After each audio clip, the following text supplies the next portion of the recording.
12 सितंबर 1996, वो तारीख जब दुनिया के सबसे बड़े लोकतंत्र में महिलाओं के लिए 33% आरक्षण के लिए बिल पेश किया गया। उस वक्त देश के प्रधानमंत्री थे एच.डी. देवगौड़ा और सरकार थी यूनाइटेड फ्रंट की। इस फ्रंट में कुल 13 दल शामिल थे। देवगौड़ा सरकार ने इसे 81वें संविधान संशोधन के तौर पर पेश किया। जैसे ही ये बिल संसद के पटल पर रखा गया, हंगामा मच गया। हालात ये हुए कि सरकार में शामिल कुछ दलों के साथ ही कई अन्य दलों के नेता इस बिल के विरोध में खुलकर सामने आ गए। आखिरकार भारी विरोध के चलते ये बिल स्टैंडिंग कमेटी को भेज दिया गया। इस 31 सदस्यों वाली स्टैंडिंग कमेटी की अगुवाई सीपीआई की गीता मुखर्जी कर रही थी। कमेटी में ममता बनर्जी, मीरा कुमार, सुमित्रा महाजन, नीतीश कुमार, शरद पवार, विजय भास्कर रेड्डी, सुषमा स्वराज, उमा भारती, गिरिजा व्यास, राम गोपाल यादव, सुशील कुमार शिंदे जैसे नेता शामिल थे। भले ही ये बिल स्टैंडिंग कमेटी के पास भेज दिया गया था, लेकिन भारत के लोकतांत्रिक इतिहास में महिलाओं की भागीदारी को मजबूत करने की नींव पड़ चुकी थी। दिलचस्प ये भी है कि देवगौड़ा सरकार जिन सहयोगी दलों के आधार पर चल रही थी, उसे कांग्रेस बाहर से समर्थन दे रही थी। वहीं समाजवादी पार्टी और राजद इस सरकार के बड़े सहयोगी दल थे और ये दल महिला आरक्षण के खिलाफ थे।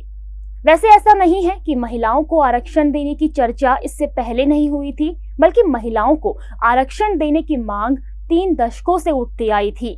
साल 1975 में जब इंदिरा गांधी प्रधानमंत्री थी, तब टूवर्ड्स इक्वलिटी नाम की एक रिपोर्ट आई थी। इस रिपोर्ट में हर क्षेत्र में महिलाओं की स्थिति का विवरण दिया गया था और आरक्षण पर भी बात की गई थी।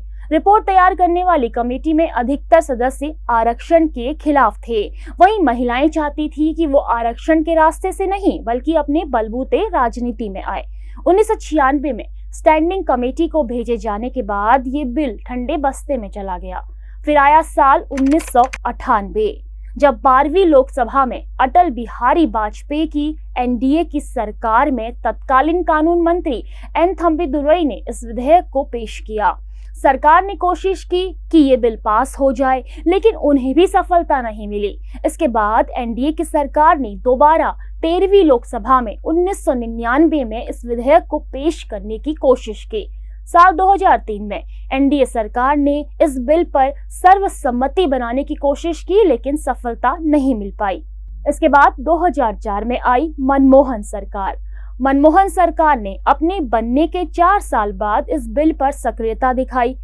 6 मई 2008 को फिर एक बार इस बिल को सदन में पेश किया गया। फिर वही हुआ, हंगामा, खूब हंगामा हुआ। क्योंकि मनमोहन सरकार भी गठबंधन सरकार थी, लिहाजा बिल को फिर एक बार स्टैंडिंग कमेटी को भेजना पड़ा।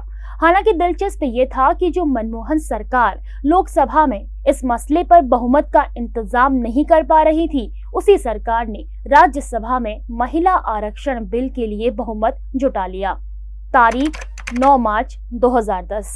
मनमोहन सरकार ने महिला आरक्षण बिल राज्यसभा से पास करा लिया।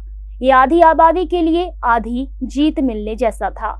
जिस दिन ये बिल राज्यसभा से पास हुआ, उस दिन सदन की कार्रवाई के बाद महिला सांसदों की एक ग्रुप फोटो हुई। महिला नेताओं ने साझा तौर पर मीडिया से बात की। ये तस्वीर भारत के लोकतांत्रिक इतिहास की शानदार तस्वीरों में से एक है, जब अलग अलग पार्टियों की महिला नेता एक साथ एक मत और एक ही मकसद पर जीत का जश्न मनाती दिखी। हालांकि अभी लोकसभा की बड़ी चुनौती बाकी थी और ये चुनौती 2023 तक खिंचती चली आई।